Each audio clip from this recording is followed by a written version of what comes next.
김범석 쿠팡 의장입니다. 대체 왜 나왔느냐? 기사 같이 볼까요?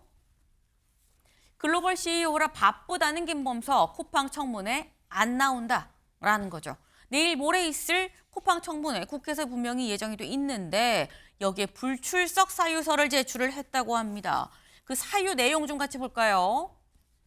먼저 김범석 의장입니다. 제가 비즈니스 일정, 글로벌 기업의 CEO로서 공식적인 비즈니스 일정이 있는 관계로 부득이하게 못 나옵니다라고 냈어요. 근데 김범석 의장만 부른 건 아니죠. 이번에 이 교체된 대표이사, 이 대표 박대준 이 대표도 전 대표죠. 이제 저는 대표이사직에서 사임했습니다. 그래서 저는 쿠팡의 입장을 대표할 수가 없습니다. 게다가 건강적인 사유로 부득이 출석이 불가합니다. 저는 그만뒀고요. 건강도 안 좋아요. 라고 박대준 전 대표는 얘기한다는 거죠. 그럼 그 전 대표, 강한승 전 대표 나오세요. 라고 얘기를 했어요. 강한승 전 대표는 저도 대표이사를 그만뒀고요. 그리고 저는 심지어 미국에 지금 있어요. 나올 수가 없습니다. 강한승 전 대표이사도 못 나옵니다. 라고 얘기를 했어요. 부르는 사람마다 못 나온다라는 거예요. 네. 부른 사람마다 못 나온다고 하는데 이 청문회 과방위에서 열리죠. 과방위원장 최민희 의원입니다. 최민희 의원 뭐라고 얘기를 했느냐. 쿠팡 침해 사고 책임 3인방 출석하라. 이거 나 용인 못합니다. 개인적 부출설 아니에요. 국민 무시 국회 기만 이 사태 좌시하지 않을 겁니다. 라고 얘기를 했어요. 근데 이 김광석 변호사님 좌시하지 않을 겁니다. 라고 했는데 좌시하지 않으면 또 방도가 또 있나라는 생각도 들긴 들고요. 근데 뭐 관계 구인을 할 수도 없는 상황이고 네. 결과적으로 고발해가지고 처벌받게 수밖에 없는데 고발에 관한 처벌. 특히 이제 김범석 대표는 지금 3명 중에서 현 대표는 김범석 대표잖아요. 사실은 이게 김범석 대표가 나와서 사과하고요. 네. 사실관계를 했지. 그다음에 앞으로 어떻게 할 것인지 이런 입장을 밝히는 게 맞죠. 근데 계속적으로 저렇게 글로벌 CEO 관련해 가지고 비즈니스 일환으로 못 나온다 이렇게 하는 것은 아니 그 비즈니스 일정 과정은 조정하면 되는 거 아닙니까? 결과적으로 보면 나오지 않겠다는 이야기예요.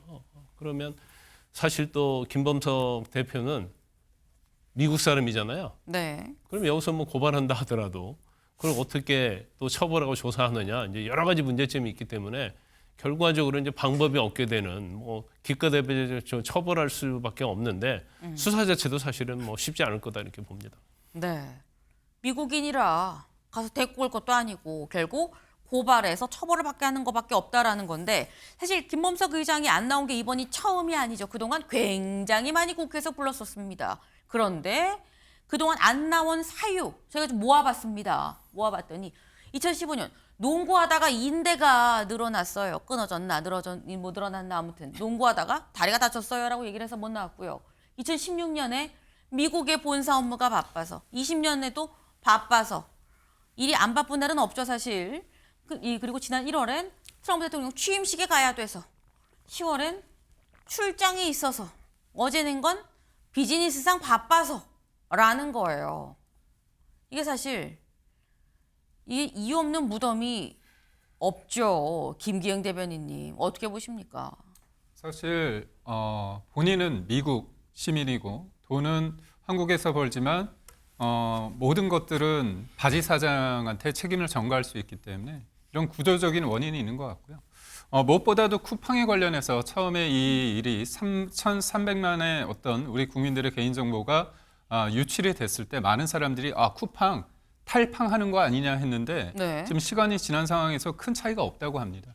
근데 제가 이 이유는 뭐냐면 구조적으로 기형적인 시장 독점 구조에 놓였기 때문입니다. 그러니까 예전에 처음에 쿠팡이 시작할 때 2010년도에는 이렇게 큰 영향을 끼치지 못했는데요. 네. 그러니까 민주당이 어떻게 본다면 유통법을 만들면서 대형마트 관련해 가지고 월 2회 쉬도록 했습니다. 그리고 자정부터 오전 10시까지 일을 못하게 했죠. 그 틈바구니를 어떻게 틈을 적극적으로 활용해서 그때 영향력을 굉장히 배가시키고 그다음에 코로나19를 통해서 급등세를 급성장을 한 거죠. 그렇기 때문에 지금 쿠팡이 문제라도 이 새벽 배송 로켓 배송 이런 관련해 가지고 다른 거를 선뜻 선택할 여지가 없기 때문입니다. 결국은 지금은 뒤늦게 후행적으로 이제 정부나 아니면 국회에서 여러 가지 문제를 제기하지만 본질적인 부분은 결국은 골목 상권과 어떻게 보면 전통 시장을 돕기 위해서 했다는 그 정책이 잘못됐기 때문에 지금의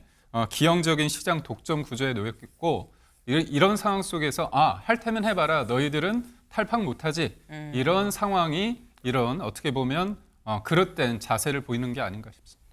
네.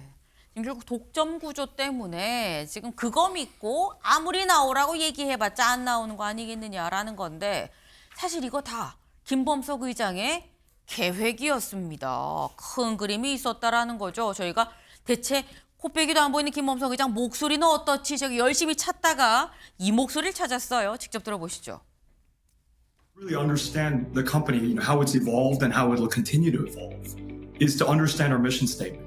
We have a unique mission statement that drives everything we do. It's to create a world where customers wonder, how did I ever live without 쿠팡?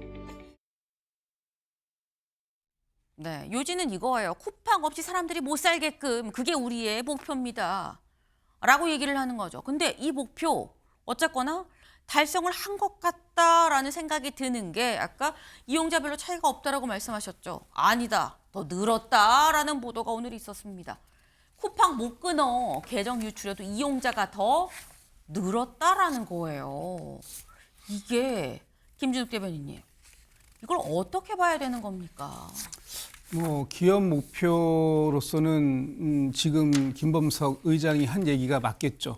그러나 우리가 우리 일상생활의 변화에서 가져온 여러 가지 환경적 변화 측면이 큼에도 불구하고 제가 볼 때는 이번 이 쿠팡의 어떤 개인정보 유출 사건과 관련해서는 이 법률적 제도적인 정비가 반드시 필요하다라고 네. 보여지고요.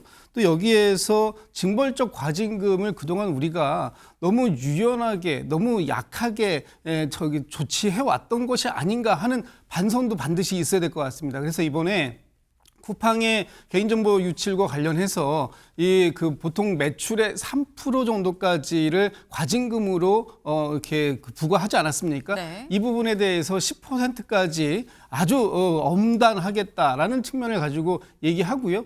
지금 대통령께서도 말씀하셨습니다만 어떤 기업이 뭔가 일을 잘못했을 때 그 기업이 그 일 때문에 망할 수도 있다라는 아주 강한 경각심을 가지게 될 수밖에 없는 그런 상황들도 만들어줘야 되겠다라는 것이 이번 김범석 의장의 경우를 보면서 다시 한번 우리가 의회에서 또 법률적으로 제도적으로 어떻게 이런 부분들을 강화해서 국내 소비자들을 보호할 수 있는가 이 부분에 포커스를 좀 맞춰야 될 시기가 이제는 되었다라고 보고 있습니다. 네, 징벌적 과징금이 정말 징벌로 느껴질 수 있을 만해야 과징금의 이 효과가 나타나는 거겠죠. 김범석 의장 이번에도 결국 내일 모레 있을 청문회에도 모습을 드러내진 않을 것 같다라는 생각이 듭니다. 하지만 이용자가 느는 건 이건 누구 탓을 해야 되나라는 생각도 좀 드네요.